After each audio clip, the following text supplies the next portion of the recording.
what do you think about that? Should biologically male prisoners, particularly those convicted of or with a history of sex offences, be held in jails, female jails, alongside vulnerable females? Only if we're going to start putting foxes in the hen house. What a ridiculous idea. No, I don't. I genuinely don't think men that have raped women and children should be in women's prisons.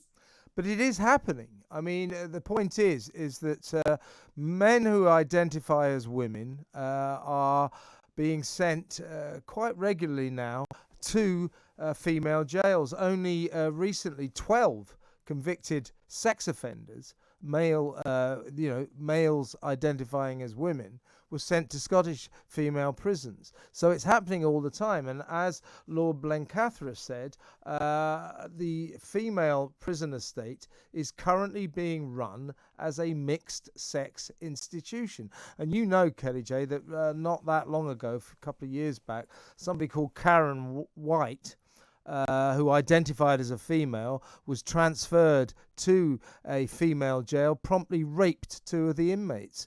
But still, in the face of that, this continues. I mean, I don't want to be illiberal about people identifying as whatever they want to identify, but this strikes me as a form of madness. Well, I think in all the conversations thus far, it doesn't seem like anyone said, hang on a minute, what about the women in the prison? Those women that they can't leave, they are literally prisoners. They can't leave, and they are often right next to men who are showering, revealing to those women whether or not they're in a state of excitement. And these women are really frightened. And in fact, what's also happening in prisons is if those women misgender, so if those women call those male rapists men, then they get punished. I mean, it's just absolutely startling and ludicrous. Yeah, just to refer to what's happening in Scotland, it's 12 trans prisoners convicted of violence or sexual crimes have been accommodated in Scottish women's jails within the past 18 months. So, you know, as I said, I just think that's insane. I think what happens with this sort of ideology and it being dogmatic and having no nuance, because if you question any part of the ideology that a man can be a woman, if we admit that those men that are going into women's prisons that have raped women, if we admit that they are men and they're not the same as other women, no matter what they call themselves or whether or not they've got a GRC, if we admit that, we have to admit that other men might not also be women. And so I think that's how we've got down this cul-de-sac. But the question, two questions have been raised for me. One of them is, what is the point of the single sex exemptions in the 2010 Equality Act if it doesn't mean that we can keep all men out of women's prisons? You know, what on earth is the point of the 2010 Equality Act?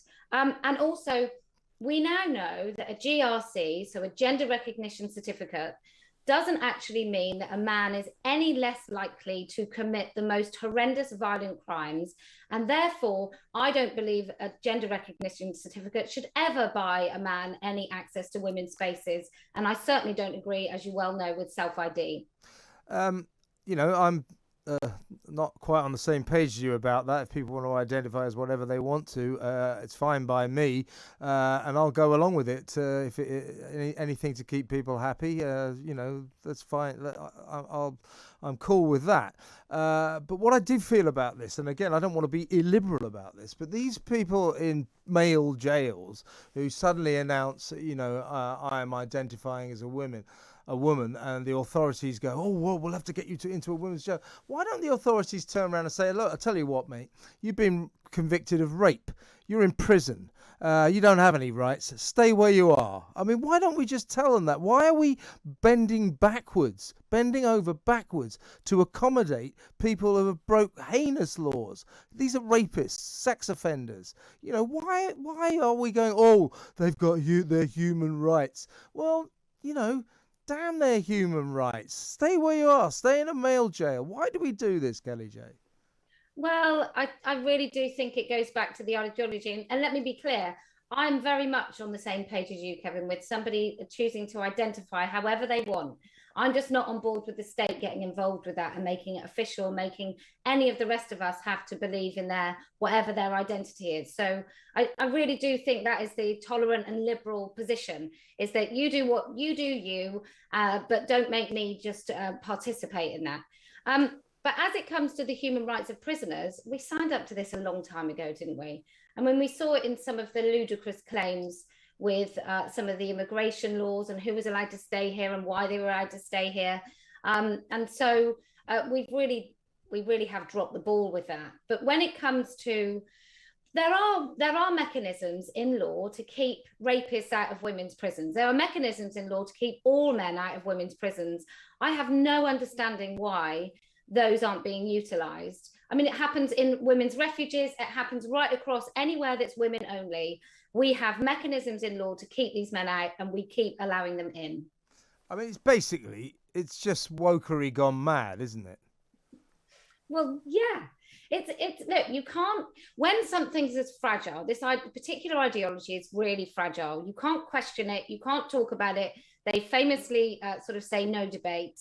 And so if you allow any room for questioning, the whole thing just falls apart. I mean, that's my view, that if we do allow rapists, if we do say to male rapists, actually, you can stay in the men's prison estate, we admit that they aren't women. And then I think we have to really examine who actually is a woman. And as far as I'm concerned, you can only be a woman if you're born a girl. I know you think that. Kellie Jay, it's always a pleasure to talk to you. Thank you so much.